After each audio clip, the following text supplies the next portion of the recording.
ಎಲ್ಲ ಡಾಕ್ಯುಮೆಂಟ್ಸ್ ತೊಗೊಂತಿದ್ದೀನಿ, ಕಾನೂನು ಹೋರಾಟ ಮಾಡ್ತೀನಿ. ಯಾರು ಅಧಿಕಾರಿಗಳಿದ್ದಾರೆ ಆ ಅಧಿಕಾರಿಗಳ ಮೇಲೆ ನಾನು ಸೂಕ್ತ ಕ್ರಮ ಕಾನೂನು ಅಂತ ಇದ್ದೇ ಇದೆ, ಅದು ಹೋರಾಟ ಮಾಡೇ ಮಾಡ್ತೀನಿ. ರಾಜುಗೌಡ್ರೆ ಒಂದ್ ನಿಮಿಷ, ನಮ್ಮ ಪ್ರತಿನಿಧಿ ನಾಗರಾಜ್ ಅಲ್ಲಿಂದಲೇ ಸ್ಥಳದಿಂದ ಸಂಪರ್ಕದಲ್ಲಿದ್ದಾರೆ. ನಾಗರಾಜ್ ನೋಡಿ, ರಾಜುಗೌಡ್ರು ಕೂಡ ಮಾತನಾಡ್ತಾ ಇದ್ರು, XMLA ಅಲ್ಲಿ ಯಾರು ಕೂಡ ಹೋಗೋ ಹಂಗಿಲ್ಲ, ಮಾತನಾಡೋ ಹಾಗಿಲ್ಲ, ಯಾರು ಮಾತನಾಡ್ತಾ ಇದ್ದಾರೆ ಅವ್ರ ವಿರುದ್ಧ ಸುಳ್ಳು ಕೇಸ್ ಅಂತ ಹೇಳಿ. ಈಗ ನೀವು ಹೋದ ಸಂದರ್ಭದಲ್ಲಿ ಟಿಪ್ಪರ್ ಅನ್ನ ಅಡ್ಡ ನಿಲ್ಸಿದಾಗ ಪೊಲೀಸರಿಗೆ ಕರೆ ಮಾಡಿದ್ರಿ, ನೀವು ಏನ್ ರೆಸ್ಪಾನ್ಸ್ ಬಂತು ಪೊಲೀಸರಿಂದ? ಸ್ಮಿತಾ, ಏನು ನಾವು ಪೊಲೀಸರಿಗೆ ಇಲ್ಲಿ ಬರೋಕ್ಕಿಂತ ಒಂದು ಗಂಟೆ ಮುಂಚೆನೇ ಫೋನ್ ಮಾಡಿದ್ವಿ. ಫೋನ್ ಮೂಲಕ ಫೋನ್ ಮಾಡಿದಾಗ ಸಹ ಸದ್ಯ ನಾವು ಇನ್ನು ಮಧ್ಯಾಹ್ನದವರೆಗೆ ನಮಗೆ ಬರೋಕ್ಕಾಗಲ್ಲ, BJP ಪ್ರತಿಭಟನೆ ಇದೆ, ಈ ಅಂದರೆ ನಾವು ಸಿಬ್ಬಂದಿಗಳನ್ನ ಪ್ರತಿಭಟನೆಗೆ ನಿಯೋಜನೆ ಮಾಡಿದ್ದೇವೆ, ಹೀಗಾಗಿ ನಮಗೆ ಸಿಬ್ಬಂದಿಗಳ ಕೊರತೆ ಇದೆ, ಬರೋಕ್ಕಾಗಲ್ಲ ಅನ್ನುವಂಥ ಮಾತನ್ನು ಹೇಳ್ತಾರೆ. ಆದರೆ ನಾವು ಈಗ ಅದಾದಮೇಲೆ ತಕ್ಷಣ DYSP ಹಾಗೂ ಇನ್ಸ್ಪೆಕ್ಟರ್ ಅವ್ರಿಗೂ ಗಮನಕ್ಕೆ ತರ್ತೀವಿ. ತಂದು 2 ಗಂಟೆ ಆದರೂ ಸಹ ಈವರೆಗೂ ಯಾವುದೇ ಪೊಲೀಸ್ ಸಿಬ್ಬಂದಿಗಳು ಸಹ ಇಲ್ಲಿ ನಮ್ಮ ರಕ್ಷಣೆಗಾಗಿ ಬಂದಿಲ್ಲ. ಇಷ್ಟಿದ್ರೂ ಸಹ ನಡೀತಾ ಇರುವಂಥದ್ದು ಇಷ್ಟು ಕವರ್ ಅಪ್ ಮಾಡೋ ಪ್ರಯತ್ನ ಪೊಲೀಸ್ ಇಲಾಖೆಯಲ್ಲೂ ನಾವು ನಿರ್ಭೀತವಾಗಿ ಹೇಳ್ತಾ ಇದೀವಿ, ಕವರ್ ಅಪ್ ಮಾಡೋ ಪ್ರಯತ್ನ ಪೊಲೀಸ್ ಇಲಾಖೆಯಲ್ಲೂ ಕೂಡ ಇದೆ ಅನ್ನೋದಕ್ಕೆ ಇದಕ್ಕಿಂತ ಸಾಕ್ಷಿ ಬೇಕಾ? ಪ್ರತಿಭಟನೆ ನಡೀತಿದೆ, ಅಲ್ಲಿ ಭದ್ರತೆಗೆ ಬಂದೋಬಸ್ತ್ಗೆ ಪೊಲೀಸ್ ಸಿಬ್ಬಂದಿ ಕೊರತೆ ಇದೆ ಅಂತ ಇಲ್ಲಿ ಲೈವ್ ಅಲ್ಲಿ ತೋರಿಸ್ತಾ ಇದೀವಿ. ಹಾಡ ಹಗಲೇ ದೋಚ್ತಿದ್ದಾರೆ ಖದೀಮರು ಮರಳನ್ನ. ಕೃಷ್ಣಯ್ಯ ಒಡಲಿಗೆನೆ ನೇರವಾಗಿ ಟಿಪ್ಪರ್ಗಳನ್ನ JCB ಅನ್ನ ನುಗ್ಸಿದ್ದಾರೆ. ನೋಡಿ, ಗಮನಿಸ್ತಾ ಇರೋದು ನೇರ ಪ್ರಸಾರ, ಲೈವ್ ದೃಶ್ಯ. ಬೆಳಗ್ಗಿನಿಂದ ರಿಪಬ್ಲಿಕ್ ಕನ್ನಡ ಸುದ್ದಿ ಪ್ರಸಾರ ಮಾಡ್ತಾ ಇದೆ, ಆದ್ರೂ ಕೂಡ ಅಲ್ಲಿ ನಿಂತಿಲ್ಲ. ಯಾರ ಭಯ ಇಲ್ಲದೆ ನಡೀತಾ ಇದೆ ಮರಳು ದಂಧೆ. ಬನ್ನಿ, ಸಾಕ್ಷಿ ಸಮೇತ ನಿಮಗೆ ಹಿಡ್ಕೊಡ್ತೀವಿ ಯಾರು ಈ ದಂಧೆಯಲ್ಲಿ ಇನ್ವಾಲ್ವ್ ಆಗಿದ್ದಾರೆ ಅಂತ ಹೇಳಿ ನಮ್ಮ ಪ್ರತಿನಿಧಿಗಳು ಕರೆ ಮಾಡಿದ್ರೆ ಸಿಬ್ಬಂದಿ ಕೊರತೆ ಅಂತೆ. ಸಿಬ್ಬಂದಿ ಕೊರತೆ ಅನ್ನೋ ಕಾರಣ ನೀಡಿದ್ದಾರೆ ಪೊಲೀಸ್ ಇಲಾಖೆಯವರು. ನಾಗರಾಜ್, ಸಿಬ್ಬಂದಿ ಕೊರತೆ ಅಂದ್ರೆ ಕಳ್ಳರು ಇಲ್ಲಿದ್ದಾರೆ, ಬಂದು ಹಿಡ್ಕೊಡ್ತೀವಿ ಬನ್ನಿ ಅಂತ ಕರೆದ್ರೂ ಕೂಡ ಅವ್ರ ಜೊತೆ ಸಿಬ್ಬಂದಿ ಇಲ್ಲ ಅಂತಂದ್ರೆ ಪೊಲೀಸ್ ಇಲಾಖೆ ಹಾಗಾದ್ರೆ ಯಾಕಿದೆ ಯಾದಗಿರಿಯಲ್ಲಿ ಅಂತ? ಸ್ಮಿತಾ, ಇದರಲ್ಲಿ ಏನಂತ ಗೊತ್ತಾಗುತ್ತೆ ಅಂತಂದರೆ, ಪ್ರಮುಖವಾಗಿ ಇದರಲ್ಲಿ ಪೊಲೀಸ್ ಇಲಾಖೆಯು ಮತ್ತು ಈ ಒಂದು ಗಣಿ ಮತ್ತು ಭೂ ವಿಜ್ಞಾನ ಈ ಸಂಬಂಧಪಟ್ಟ ಇಲಾಖೆಗಳು ಇದರಲ್ಲಿ ಕಳ್ಳಾಟ ಆಡ್ತಾ ಇದ್ದಾವೆ ಅನ್ನುವಂಥ ಮಾಹಿತಿ ಸಹ ಸಿಗ್ತಾ ಇರುವಂಥದ್ದು. ಸದ್ಯ ನಾವು ಇಲ್ಲಿ ಪ್ರತ್ಯಕ್ಷವಾಗಿ ಲೈವ್ ನೀಡ್ತಾ ಇದ್ರು ಸಹ ಇಲ್ಲಿ ಯಾವುದೇ ರೀತಿಯ ಅಕ್ರಮ ಮರಳು ಗಣಿಗಾರಿಕೆ ನಿಂತಿಲ್ಲ. ಸದ್ಯ ನಿಮ್ಮ ದೃಶ್ಯಾವಳಿಗೆ ಒಂದು ದೃಶ್ಯವನ್ನು ತೋರಿಸ್ತಾ ಹೋಗ್ತೀನಿ, ನೋಡ್ತಾ ಇರ್ಬೋದು. ಕೃಷ್ಣಾ ನದಿಯ ಮಧ್ಯಭಾಗದಲ್ಲಿ 2 ಟ್ರಾಕ್ಟರ್ಗಳ ಮೂಲಕ ಅಲ್ಲಿ ಈವರೆಗೂ ಸಹ ಮರಳನ್ನು ತುಂಬ್ತಾ ಇರುವಂಥ ದೃಶ್ಯಾವಳಿಗಳನ್ನು ನಿಮ್ಗೆ ಎಕ್ಸ್ಕ್ಲೂಸಿವ್ ಆಗಿ ತೋರಿಸ್ತಾ ಇರುವಂಥದ್ದು. ಸದ್ಯ ನಾವೀಗ ಕಳೆದ 2 ಗಂಟೆಯಿಂದ ಸತತವಾಗಿ ಸುದ್ದಿಯನ್ನು ಮಾಡ್ತಾ ಇದ್ದೀವಿ. ಆದರೂ ಸಹ ಇಲ್ಲಿ ಕೃಷ್ಣಾ ನದಿಯಲ್ಲಿ ಅಕ್ರಮ ಮರಳು ದಂಧೆಕೋರರು ಈ ಮರಳನ್ನು ಅಯ್ಯೋದನ್ನು ಈವರೆಗೂ ಸ್ಟಾಪ್ ಮಾಡಿಲ್ಲ. ಸದ್ಯ ನದಿಯಲ್ಲಿ ಈ ಒಂದು ಅಕ್ರಮ ಮರಳು ಗಣಿಗಾರಿಕೆಯನ್ನು ಟ್ರ್ಯಾಕ್ಟರ್ ಮೂಲಕ ತುಂಬಿ ಆ ಒಂದು ಭಾಗದಲ್ಲಿ ರವಾನೆ ಮಾಡ್ತಾ ಇರುವಂಥದ್ದು. ಮತ್ತೊಂದು ಟ್ರ್ಯಾಕ್ಟರ್ಗಳು ನಿಮ್ಗೆ ನೋಡ್ತಾ ಸಿಗ್ಬೋದು, ಅಲ್ಲಿ ಆ ಮರಳನ್ನು ಖಾಲಿ ಮಾಡಿ ಮತ್ತೆ ತುಂಬಿಕೊಳ್ಳೋದಕ್ಕೆ ಬರ್ತಾ ಇರುವಂಥ ಟ್ರ್ಯಾಕ್ಟರ್ ಸಹ ಇಲ್ಲಿ ನಿಮ್ಗೆ ಕಾಣ್ತಾ ಇರುವಂಥದ್ದು. ಇಷ್ಟೊಂದು ಅಕ್ರಮ ಮರಳು ಗಣಿಗಾರಿಕೆ ನಡೆದರೂ ಸಹ ಈಗ ಈ ಒಂದು ಮಾಧ್ಯಮಗಳು ಸಹ ಈಗ ರಿಪಬ್ಲಿಕ್ ಕನ್ನಡ ಬಂದು ಇಲ್ಲಿ ಸುದ್ದಿ ಮಾಡ್ತಿದ್ರು ಸಹ ಯಾವುದೇ ಅಧಿಕಾರಿಗಳಾಗಿರ್ಬೋದು ಮತ್ತು ಪೊಲೀಸ್ ಇಲಾಖೆ ಆಗಿರ್ಬೋದು ತಕ್ಷಣ ಬಂದು ಈ ಮರಳು ಗಣಿಗಾರಿಕೆಯನ್ನು ತಡೆಗಟ್ಟಬಹುದಿತ್ತು ಮತ್ತು ನಮ್ಮ ರಿಪಬ್ಲಿಕ್ ತಂಡಕ್ಕೆ ರಕ್ಷಣೆ ಕೊಡಬೇಕಾಗಿತ್ತು. ಆದರೆ ಇದು ಯಾವುದನ್ನು ಸಹ ಪೊಲೀಸ್ ಇಲಾಖೆ ಮಾಡದಿರುವುದು ಸಾಕಷ್ಟು ಅನುಮಾನವನ್ನು ಹುಟ್ಟು ಹಾಕುವಂತೆ ಮಾಡ್ತಾ ಇರುವಂತದ್ದು. ಸ್ಮಿತಾ, ಸ್ಥಳೀಯ ಶಾಸಕರು ನಮ್ಮ ಜೊತೆ ದೂರವಾಣಿ ಸಂಪರ್ಕದಲ್ಲಿದ್ದಾರೆ. ಸರ್ ನಮಸ್ಕಾರ. ನಮಸ್ಕಾರ ಮೇಡಮ್. ನಮಸ್ಕಾರ. ಇದೀರಾ ಸರ್ ಊರಲ್ಲಿ? ಊರಲ್ಲಿ ಇದ್ದೀವಲ್ಪ. ಸುರಪುರದಲ್ಲಿ ನಡೀತಾ ಇರೋ ಮರಳು ದಂಧೆ ತಮ್ಮ ಗಮನಕ್ಕಿದೆಯಾ? ದಂಧೆ ಯಾವ್ದು ನಡೀತಾ ಇಲ್ಲ. ರಾಯಲ್ಟಿ ಇಶ್ಯೂ ಮಾಡ್ತಾರೆ, ರಾಯಲ್ಟಿ ಇಶ್ಯೂ ಮಾಡಿದ್ಮೇಲೆ ಮರಳು ಈಗ ಈಗ ಈಗ ನಾವು ಲೈವ್ ಅಲ್ಲಿ ದೃಶ್ಯ ತೋರಿಸ್ತಾ ಇದೀವಿ. ರಾಜ ವೆಂಕಟಪ್ಪ ನಾಯಕ್ ಅವರೇ ನೇರ ಪ್ರಸಾರದಲ್ಲಿ ರಿಪಬ್ಲಿಕ್ ಕನ್ನಡ ಇಡೀ ರಾಜ್ಯದ ಜನರಿಗೆ ತೋರಿಸ್ತಾ ಇದೆ ಅಲ್ಲಿ ಅಕ್ರಮವಾಗಿ ಮರಳು ದಂಧೆ ನಡೀತಾ ಇದೆ ಅಂತ. ನೀವು ಹೇಳ್ತಿದ್ದೀರಿ ಯಾವುದೇ ರೀತಿಯಲ್ಲೂ ಅಕ್ರಮವಾಗಿ ನಡೀತಿಲ್ಲ ಅಂತ. ಹೌದೌದು, ನಡೀತಾ ಇಲ್ಲ, ನಮ್ ಗಮನಕ್ಕೆ ಹತ್ರ ಬಂದಿಲ್ಲ. PWD ಅವರು ರಾಯಲ್ಟಿ ಇಶ್ಯೂ ಮಾಡ್ತಾ ಇದಾರೆ, ಆ ರಾಯಲ್ಟಿ ಪ್ರಕಾರ ಮರಳು ಸಾಗಣೆ ಆಗ್ತಾ ಇದೆ. ನಿಮ್ಮ ಮೇಲೆ, ನಿಮ್ಮ ಪುತ್ರನ ಮೇಲೆ ನೇರವಾಗಿ ಆರೋಪ ಇದೆ, ನಿಮ್ಮದು ಇನ್ವಾಲ್ವ್ಮೆಂಟ್ ಇದೆ, ನಿಮ್ಮ ಪುತ್ರನದ್ದು ಇನ್ವಾಲ್ವ್ಮೆಂಟ್ ಇದೆ ಅಂತ ಹೇಳಿ. ಅಲ್ಲ, ಆರೋಪ ಮಾಡ್ತಾನೆ ಇರ್ತಾರೆ ಬಿಡ್ರಿ, ಅವ್ರು ಬೇಕಾಗ್ಲಾರ್ದವ್ರು ಎಲ್ಲ ಆರೋಪ ಮಾಡ್ತಾನೆ ಇರ್ತಾರ. ನಮ್ ಗಮನಕ್ಕೆ ಬಂದಿಲ್ಲ. ಸರ್ಕಾರಿ ರಾಯಲ್ಟಿ ಇಶ್ಯೂ ಮಾಡ್ತಾರ PWD ಇಂದ, ಅದು ಟ್ರಾನ್ಸ್ಪೋರ್ಟ್ ಆಗ್ತಾ ಇದೆ.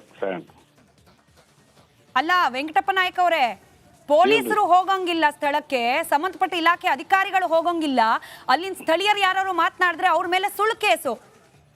ಇದು ಯಾವುದು ನಿಮ್ ಗಮನಕ್ಕೆ ಬಂದಿಲ್ವಾ? ಇಲ್ಲ, ಎಲ್ಲಪ್ಪ ಪೊಲೀಸರಿಂದ ಹೋಗ್ತಿರ್ತಾರ, ಬರ್ತಿರ್ತಾರ, ಚೆಕ್ ಮಾಡ್ತಿರ್ತಾರ, ಎಷ್ಟು ಗಾಡಿಗಳು ಹಿಡ್ದಾರ, ಕೇಸ್ ಮಾಡ್ಯಾರ, ಅವೆಲ್ಲ ಗಮನಕ್ಕೆ ಬಂದವ. ನಮ್ಗೆ ಎಷ್ಟು ಕೇಸ್ ಆಗಿದೆ ಇದುವರೆಗೂ?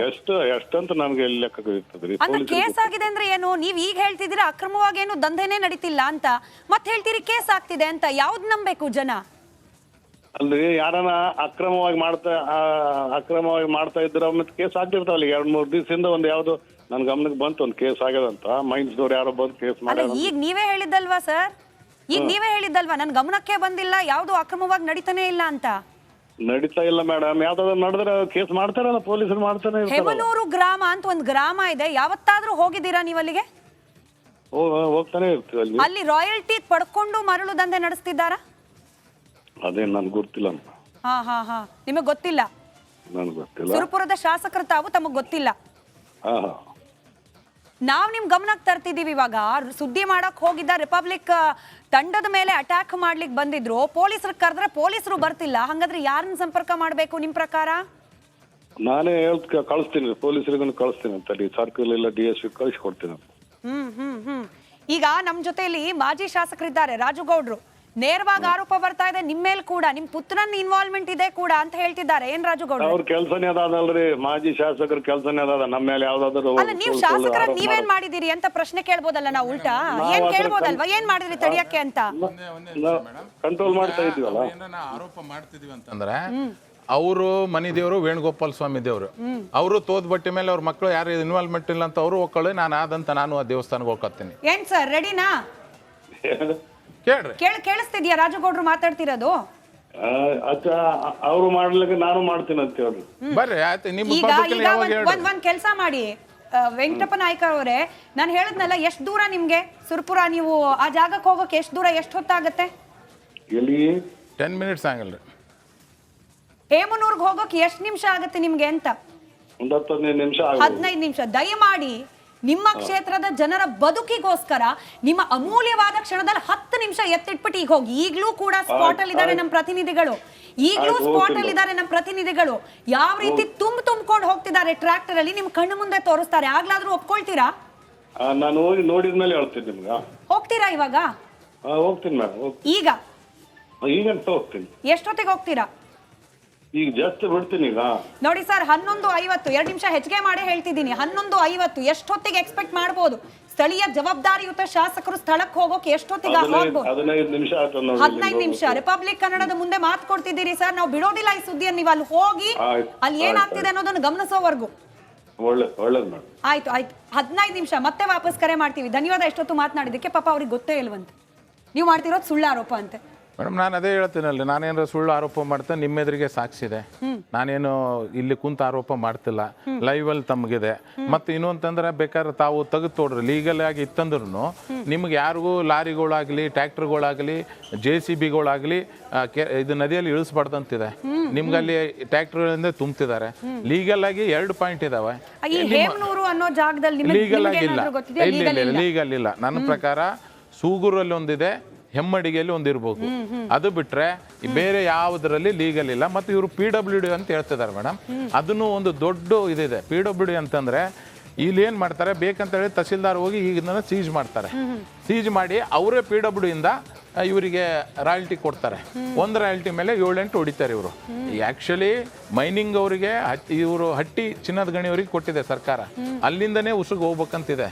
ಇವರೆಲ್ಲವೂ ನಾವು ಬಿಟ್ಟು ಇಲ್ಲೀಗಲ್ ಆಗಿ ಹೊಡಿತಿದ್ದಾರೆ. ಅದಕ್ಕೆ ನಿಮ್ಮ ಎದುರಿಗೆ ಏನು ಅಂತಾರಲ್ರಿ ಮೇಡಮ್, ಅಂಗೈದು ಉಣ್ಣಿಗೆ ಕನ್ನಡಿ ಹಾಕ್ಬೇಕಂತೇಳಿ. ಈಗ ನಿಮ್ಗೆ ಗೊತ್ತಿದೆ, ಅಲ್ಲಿ ನಿಮ್ಮ ಲೈವ್ ನಿಮ್ಮ ಕಣ್ಣಿಂದ ಇಡೀ ಕರ್ನಾಟಕನೇ ನೋಡ್ತಿದೆ. ಅಲ್ಲಿ ಗೊತ್ತಾಗ್ತದೆ ಯಾವ್ದು ಲೀಗಲ್ ಆಗ್ತದೆ, ಯಾವ್ದು ಇಲ್ಲೀಗಲ್ ಅಂತೇಳಿ. ಲೀಗಲ್ ಅಂದ್ರೆ ಅದಕ್ಕೆ ಚೆಕ್ ಪೋಸ್ಟ್ ಬೇರೆ ಕಡೆ ಮಾಡಿರ್ತಾರೆ, ಉಸುಗೋಗಿ ಅಲ್ಲಿಂದ ಡಂಪ್ ಮಾಡ್ಬೇಕು, ಅಲ್ಲಿಂದ ರಾಯಲ್ಟಿ ಇಶ್ಯೂ ಆಗಿ ಹೋಗ್ತದೆ. ಇಲ್ಲಿ ಯಾವುದು ಆ ಥರ ಆಗ್ತಿಲ್ಲ. ಮತ್ತು ಅದರಲ್ಲಿ ಏನು ಬೆಳಗ್ಗೆ 6 ಗಂಟೆಯಿಂದ ಸಾಯಂಕಾಲ 6 ಗಂಟೆವರೆಗೆ ಅಂತ ಇರ್ತದೆ. ಇವ್ರು 24 ತಾಸು ಇಲ್ಲೀಗಲ್ ಹೊಡಿತಾರೆ. ಇವ್ರ ಮಕ್ಕಳೇ ನಿಂತು ಅದನ್ನ ನಡೆಸಿರೋಗೋಸ್ಕರ ಯಾರು ಮಾತಾಡಂಗಿಲ್ಲ. ಮಾತಾಡಿದ್ರೆ ಅವ್ರ ಮೇಲೆ ಪಾಪ ಕೇಸ್ ಆಗ್ತದೆ.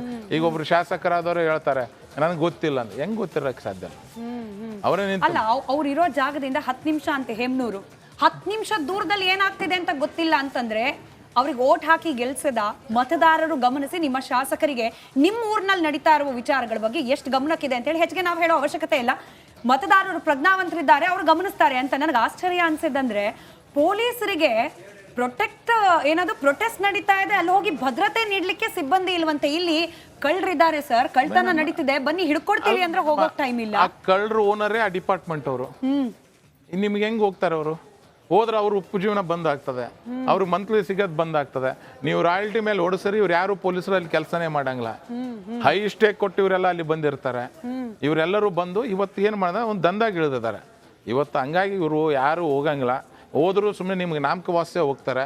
ಇವನು ಮತ್ತೆ ಇವ್ರು ತಹಸೀಲ್ದಾರವನು ಮೈನಿಂಗ್ ಆ್ಯಂಡ್ ಜ್ಯುವೆಲರ್ಸ್ ಅವ್ರು ಬಂದು ಕೇಳಿದ್ರೆ ತಹಶೀಲ್ದಾರ್ ಒಬ್ರು ಹೇಳಿದ್ರಂತ, ಇಲ್ಲ ಶಾಸಕರು ನನಗೆ ಆದೇಶ ಮಾಡಿದ್ರೆ ಅಷ್ಟೇ ಹೋಗ್ತೀನಿ ಅಂತ. ಹೌದು ಹೌದು, ನಮ್ಮ ಪ್ರತಿನಿಧಿಗಳಿಗೂ ಅಂತದ್ದೇ ರಿಪ್ಲೈ ಬಂದಿದೆ. ಅದೇ ಮೇಡಮ್, ಯಾರು ಹೋಗಲ್ಲ ಮೇಡಮ್. ಅಲ್ಲಿ ಆಲ್ರೆಡಿ ಕೃಷ್ಣ ನದಿನ ಲೂಟಿ ಹೊಡೆದು ಬಿಟ್ಟಿದ್ದಾರೆ. ಯಾರು ಕೇಳೋರಿಲ್ಲ ಹೇಳೋರಿಲ್ಲ. ಮೇಲಿಂದ ಕೆಳಗಿವರೆಗೆ ಅಧಿಕಾರಿಗಳು ಇದ್ರಾಗ ಎಲ್ಲರೂ ಶಾಮೀಲಿದ್ದಾರೆ. ಇವತ್ತು ನನಗೆ ಏನ್ರ ನಾನು ಈಗ ನಾವು ಈ ಸುದ್ದಿ ಪ್ರಸಾರ ಮಾಡ್ತಿರೋದು ಒಂದೇ ಉದ್ದೇಶ ನೋಡಿ, ಆಲ್ರೆಡಿ ಜನ ಎಷ್ಟು ಪರದಾಡ್ತಿದ್ದಾರೆ ಅನ್ನೋದನ್ನ ಅಲ್ಲಿನ ಜನಪ್ರತಿನಿಧಿಗಳು ಮೊದಲ ಆದ್ಯತೆಯಾಗಿ ಗಮನಿಸಿ ಪರಿಹಾರ ಕೊಡಬೇಕು. ಈ ರೀತಿ ಇರೋ ನೀರಿಗೂ ಕೂಡ ಕನ್ನ ಹಾಕೋ ಪ್ರಯತ್ನ ಮಾಡಿದ್ರೆ ಅಲ್ಲಿನ ಜನರ ಬವಣೆ ನೀವು ಕಣ್ಣಾರೆ ಗಮನಿಸಿದಿರಿ. ಆ ಜನರ ಜೊತೆಯಲ್ಲಿ ಒಡನಾಟ ಇದೆ. ಹೇಳಿ ಅಲ್ಲಿನ ಜನರ ಪರಿಸ್ಥಿತಿ ಯಾವ ರೀತಿ ಇದೆ ಅಂತ ಹೇಳಿ. ಅವ್ರು ಪರವಾಗಿ ನಿಂತಿದೆ ಇವತ್ತು ರಿಪಬ್ಲಿಕ್ ಕನ್ನಡ. ನಿಮ್ಮ ಧ್ವನಿ ಅಂತ ಹೇಳಿ ನಾವು ಟ್ಯಾಗ್ ಲೈನ್ ಇಟ್ಕೊಂಡು ಸುಮ್ಮನೆ ಕೂತಿಲ್ಲ, ಜನರ ಧ್ವನಿಯಾಗಿ ಕೆಲಸ ಮಾಡೋ ಪ್ರಯತ್ನವನ್ನ ರಿಪಬ್ಲಿಕ್ ಕನ್ನಡ ಮಾಡ್ತಿದೆ. ರಾಜಗೌಡ್ರೆ ಮೇಡಮ್, ನೀವು ಹೇಳೋದು 100% ಸತ್ಯ. ಈಗ ಯಾವ ಪರಿಸ್ಥಿತಿ ಇದೆ ಅಲ್ಲೆಲ್ಲ ಇರೋದು 12 ವೀಲರ್ಸು 14 ವೀಲರ್ಸು. ನಿಮ್ಗೆ PW ಇದ್ರ ಪ್ರಕಾರ 40 ಟನ್ಸ್ಗಿಂತ ಜಾಸ್ತಿ ಹೋಗ್ಬಾರ್ದು ಅಂತ ಇರ್ತದೆ. 12 ಟನ್ ಒಂದೊಂದು ರೋಡು ಸಣ್ಣ ರೋಡ್ ಇದು ಅಂದ್ರೆ 14 ಟನ್ಸ್ಗಿಂತ ಇವರು 100 ಟನ್ಸ್ ಹೊಡಿತಿದ್ದಾರೆ. ನೀವು ಬೇಕಾದ್ರೆ ಅವ್ರು ಹೇಳಿದ್ರೆ ರಾಯಲ್ಟಿ ಅವ್ರು ಚೆಕ್ ಮಾಡಿಸ್ರಿ. ರಾಯಲ್ಟಿ ಎಷ್ಟು ಇಶ್ಯೂ ಮಾಡಿರ್ತಾರೆ, ಎಷ್ಟು ಟನ್ ಅಂತ ಇಶ್ಯೂ ಮಾಡಿರ್ತಾರೆ. ಇವತ್ತು